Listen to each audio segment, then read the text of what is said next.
अपना बिहार में आपका स्वागत। मैं राहुल ओझा आपके साथ। बिहार की शिक्षा व्यवस्था पर एक बार फिर सवाल उठे हैं। परीक्षा में खुल्लम खुल्ला कदाचार का एक वीडियो वायरल हुआ है, जो पटना के कंकड़बाग के द्वारिका कॉलेज का बताया जा रहा है। तस्वीरों में आप साफ देख सकते हैं कि कुछ छात्र जमीन पर बैठकर परीक्षा की कॉपी लिख रहे हैं और खुलेआम कदाचार में लिप्त हैं। और तो और जो छात्र टेबल पर कॉपी लिख रहे थे, वो टेबल भी शादी समारोह में खाना खाने वाला था। परीक्षा दे रहे ये छात्र पीजी पार्ट 2 और यूजी के छात्र हैं।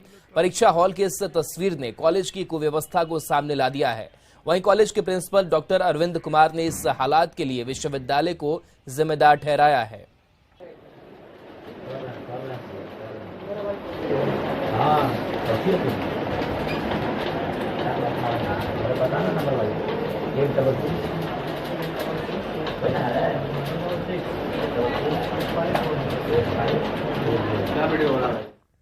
खबर नालंदा से, जहां दीपनगर थाना क्षेत्र में एक महिला की बीच सड़क पर पिटाई की गई।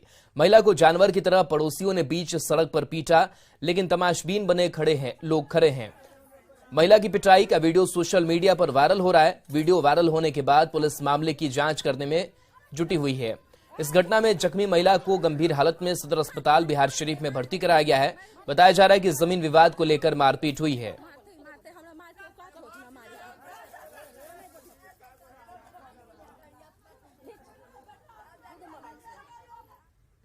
बेगूसराय में अपराधियों ने दिन दहाड़े एक छात्र की गोली मारकर हत्या कर दी। घटना मटिहानी थाना क्षेत्र के बदलपुरा स्थित लीची बागान की है। परिजनों के मुताबिक 18 साल का युवक अमित किसी काम के लिए घर से निकला था। इसी दौरान लीची बागान में अपराधियों ने गोली मारकर हत्या कर दी।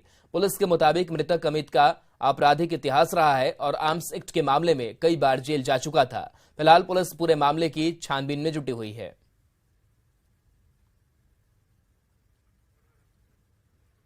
खबर भागलपुर से, जहां 0 माइल में बीजेपी कार्यालय के सामने हाई वोल्टेज ड्रामा देखने को मिला। एक महिला और उसका बेटा कार्यालय के सामने घंटों एक बीजेपी कार्यकर्ता के इंतजार में खड़ा रहा और जब कार्यकर्ता दफ्तर से निकला तो उसे पकड़ लिया और जमकर हंगामा किया। दरअसल युवक राजेश कुमार ने बीजेपी कार्यकर्ता श्रीकांत मंडल को जमीन कागजात ठीक कराने के लिए 3 साल पहले 1.5 लाख रुपए दिए थे, लेकिन ना तो कागज ठीक हुआ और ना ही नेताजी ने पैसे वापस किए। इसके बाद युवक ने यह कदम उठाया। काफी देर तक चले ड्रामे के बाद ठग नेताजी ने युवक को 50,000 रुपए वापस किए। उसको वही 70-80 हजार रुपया दिलवाए थे। 1.5 लाख ही कहने लिया। नहीं, 1.5 लाख गलत है। 1.5 लाख मेरे उसके बाद उसके बाद जो है ठीक है, वो मेरा रख लिया। इसको अभी हम इसको घर पे देके क्लियर कर देते हूँ अपने पॉकेट से। लिए थे अपने पॉकेट से। कितना दिन पहले लिए थे? कितना दिन पहले हो गया? वही लगभग साल भर। नहीं, साल हो गया। गलत। वैशाली के करताहा में पुलिस ने एक मिनी गन फैक्ट्री का खुलासा किया है। इस कार्रवाई में भारी संख्या में अर्धनिर्मित हथियार और हथियार बनाने के औजार के साथ 5 तस्करों को गिरफ्तार किया गया है। कोलकाता एसटीएफ की विशेष टीम और बिहार एसटीएफ के साथ जिला पुलिस की संयुक्त कार्रवाई में पुलिस को ये सफलता मिली। करताहा के लालानाथ बाबा चौक के पास पुलिस ने छापेमारी कर ये सफलता हासिल की है।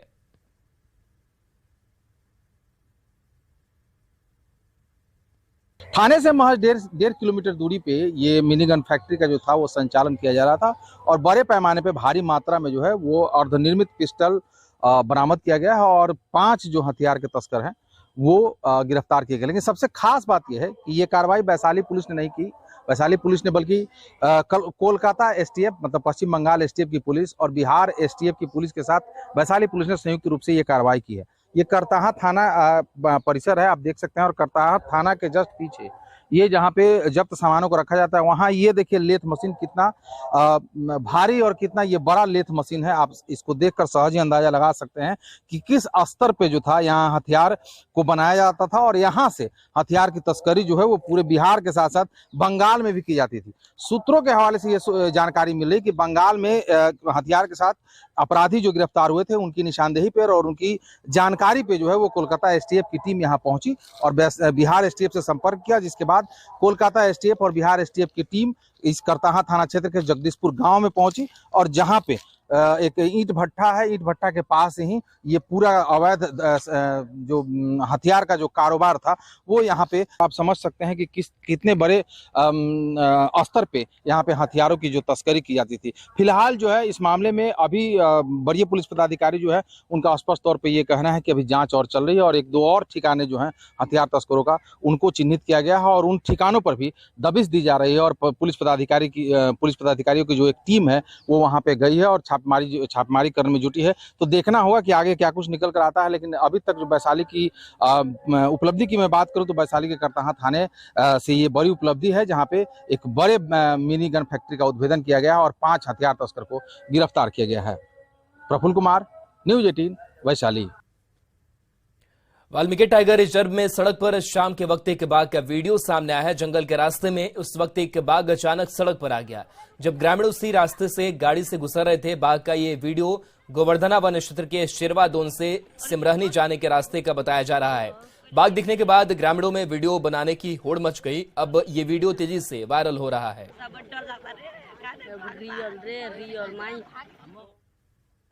पूर्णिया से बड़ी खबर, जहां जमीन विवाद में फायरिंग हुई, आदिवासी चंदन कुमार को गोली लगी है। आदिवासियों ने NH31 को जाम किया है।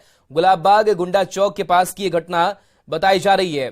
तो घटना के बाद से लोगों में आक्रोश भी देखने को मिल रहा है। जीप उपाध्यक्ष छोटू सिंह पर गोली चलाने का आरोप लगा है। तो पूर्णिया से बड़ी खबर बताया, जहां पर जमीन विवाद में फायरिंग हुई है। आदिवासी चंदन कुमार को गोली लगी है। आदिवासियों ने NH31 जाम किया।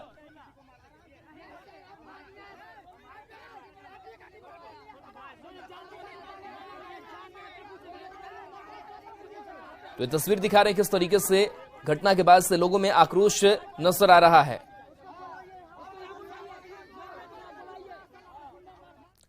नई शिक्षक नियुक्ति नियमावली 2023 के विरोध में शिक्षकों ने आंदोलन तेज कर दिया है। मधेपुरा में शिक्षा मंत्री चंद्रशेखर का गृह जिला है, लेकिन वहां पर शिक्षा के मंत्री के रिश्ते में चाचा ने इस नई नियमावली के खिलाफ मोर्चा खोल दिया है और शिक्षकों के साथ धरने पर बैठ गए हैं। शिक्षकों ने नई नियमावली को काला कानून बताया है। ये लोग अपने परिवार के साथ आत्मदाह की धमकी दे रहे हैं और आर पार की लड़ाई लड़ने के लिए तैयार हैं।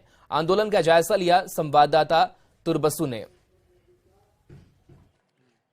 शिक्षक नियुक्ति नियमावली को लेकर बिहार भर में शिक्षकों का आंदोलन तेज है और मधेपुरा में हम हैं और यहाँ भी 3 दिनों से शिक्षक जो हैं वो धरना पर बैठे हुए हैं। सत्याग्रह कार्यक्रम यहाँ पे चल रहा है और यह मधेपुरा के शिक्षक हैं, मधेपुरा से शिक्षा मंत्री भी हैं और व्यक्तिगत जुड़ाव इन लोगों का शिक्षा मंत्री से रहा है और संयोग से इस आंदोलन का जो नेतृत्व कर रहे हैं वो प्रमंडलीय अध्यक्ष परमेश्वरी प्रसाद यादव जी हैं, जो कि शिक्षा मंत्री के चाचा भी हैं। हम उनसे बात कर रहे हैं। आपने मोर्चा खोल दिया है, हमेशा साथ रहते थे। शिक्षा मंत्री मेरा भतीजा, आज भी मैं उनके साथ हूँ।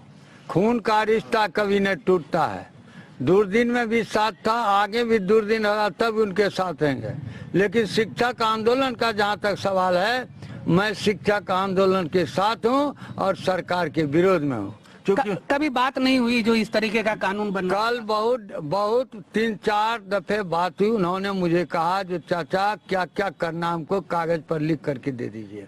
ये अध्यापक नियमावली जो शिक्षक के लिए काला कानून है, ये नियमावली नहीं है, ये शिक्षक के लिए काला कानून है। इसमें शिक्षकों का कोई हित होने वाला नहीं है। चुनौती देते हैं माननीय शिक्षा मंत्री और यहाँ के शिक्षा सचिव और जो मुख्यमंत्री सबको कि आप परीक्षा लीजिए, एक कमरे में IAS को बैठाइए, एक कमरे में शिक्षक को बैठाइए। एक भी IAS पास नहीं करेगा तो आप प्रोफेशन में आने के बाद आप फिर से परीक्षा लेते हैं, ये ठीक बात? जिस तरीके से मधेपुरा के शिक्षक आक्रोशित हैं और आर पार की लड़ाई लड़ने के मूड में हैं, कहीं ना कहीं सरकार को इस मुद्दे पर सोचने की जरूरत है। मधेपुरा न्यूज 18 के लिए तुरबसु की रिपोर्ट।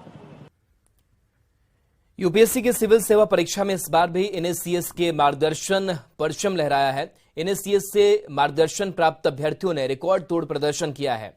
बिहार झारखंड के अधिकारियों के संगठन NSCS से 30 से अधिक अभ्यर्थी यूपीएससी सिविल सेवा परीक्षा में सफल हुए हैं। सिविल सेवा के साक्षात्कार के लिए NSCS ने इंटरव्यू गाइडेंस प्रोग्राम यानी IGP आयोजित किया था, जिसमें कुल 60 अभ्यर्थियों ने भाग लिया। साक्षात्कार की तैयारी IAS, IPS, IRS, IRTS जैसे सिविल सेवकों द्वारा कराई गई थी। यह साक्षात्कार दिल्ली में बिहार निवास के साथ साथ ऑनलाइन भी आयोजित किया गया था, जिसमें 30 से भी ज्यादा अभ्यर्थी अंतिम रूप से सफल घोषित किए गए थे। इस साल घोषित सिविल सेवा परीक्षा में NSCS से दूसरी रैंक लाने वाली गरिमा लोहिया, 10वां रैंक लाने वाले राहुल श्रीवास्तव, 24वां रैंक लाने वाले संदीप कुमार समेत 30 से ज्यादा अभ्यर्थी सफल हुए हैं। 2014 में सिविल सेवा के महज 8 अधिकारियों द्वारा श्री BK प्रसाद IAS के मार्गदर्शन में स्थापित इस संगठन ने सिविल सेवा परीक्षा की तैयारी कर रहे युवाओं को निःशुल्क मार्गदर्शन देने में एक नई मिसाल कायम की है। बिहार में बालू के अवैध खनन को लेकर सरकार गंभीर है। बेटा में अवैध खनन और परिवहन को रोकने के लिए हाई लेवल मीटिंग की गई। बैठक में मुख्य सचिव, DGP समेत तमाम अधिकारी शामिल हुए। बैठक के बाद पटना SSP, खनन विभाग के प्रधान सचिव सहित तमाम अधिकारियों ने उस जगह का निरीक्षण किया जहां छापेमारी के दौरान बालू माफियाओं ने हमला किया था। मुख्य सचिव ने कहा कि सरकार NGT के आदेशों का पूरी तरह से पालन करेगी और सभी को निर्देश दिया गया कि किसी भी तरह का गैर कानूनी काम बालू से जुड़ा हुआ नहीं होने दिया जाएगा। इसके लिए कई नए उपाय खान विभाग ने जिला प्रशासन के माध्यम से शुरू कर दिए हैं। पुलिस और खान विभाग की टीम संयुक्त रूप से लगी हुई है और हर तरह से कोशिश की जाएगी कि सरकार के राजस्व को क्षति न हो, इल्लीगल काम न हो, ओवरलोडिंग न हो, गैर कानूनी बालू की खुदाई न हो और कहीं से भी किसी गलत हरकत को बर्दाश्त नहीं किया जाएगा। इन सब चीजों पर रोक उठाना चाहते हैं कि देखिए पदाधिकारी है, महिला हो या पुरुष, and we are very proud कि we have such women officers who are such good officers who are actually doing such good work in the field. Well done आमिया, शाबाश। मुंगेर में कल 6 प्रखंड के 21 पदों पर होने वाले पंचायत उपचुनाव के लिए 37 मतदान केंद्र बनाए गए हैं। कल सुबह 7 बजे लेकर 5 बजे तक लोग मताधिकार का प्रयोग करेंगे। शांतिपूर्ण और निष्पक्ष चुनाव के लिए सुरक्षा के पुख्ता इंतजाम किए गए हैं। सीमावर्ती इलाकों में पुलिस की गश्त जारी है। जिले के 6 प्रखंड के मुंगेर सदर, बरियारपुर, धरारा, खड़गपुर, टेटियांबर, संग्रामपुर में चुनाव होना है। सीमावर्ती इलाकों में लगातार पुलिस की गश्ती जारी है। दरभंगा के अलीनगर में बीजेपी के मिलन समारोह में बीजेपी MLC जनक राम भी पहुंचे। जनक राम ने अपने संबोधन में न केवल नीतीश कुमार पर हमला बोला बल्कि आनंद मोहन की रिहाई के लिए नीतीश कुमार को दलित विरोधी बताया। जनक राम यही नहीं रुके, उन्होंने कहा कि बीजेपी में दलितों और पिछड़ों का सम्मान किया जाता है। वहीं जनक राम ने अलीनगर नाम पर चुटकी लेते हुए जय श्री राम के नारे लगवाए। भीड़ को देख करके अलीपुर में मेरा भी मन बाग बाग हो गया, गदगद हो गया। और ये अलीनगर में हम चाहेंगे, देखिए नाम कैसा है अलीनगर, तो एक बार जोरदार तो जय श्री राम का नारा बनता है ना। जय श्री राम, जय श्री राम, जय श्री राम। साथियों, यही राज्य में DM SP सुरक्षित नहीं है। DM के हत्यारा को, जो दलित के हत्यारा, उसको जेल से बाहर किया जा रहा है। इतना ही नहीं साथियों, आप बिहार सरकार के पलटू कुमार जी, दलित समाज का प्रथम स्थान जो आता है महामहिम गवर्नर राज्यपाल महोदय का, उनको हेलीकॉप्टर ये सरकार नहीं मुहैया कर रही है। इसलिए जाति भावना से पलटू कुमार जी ग्रसित है।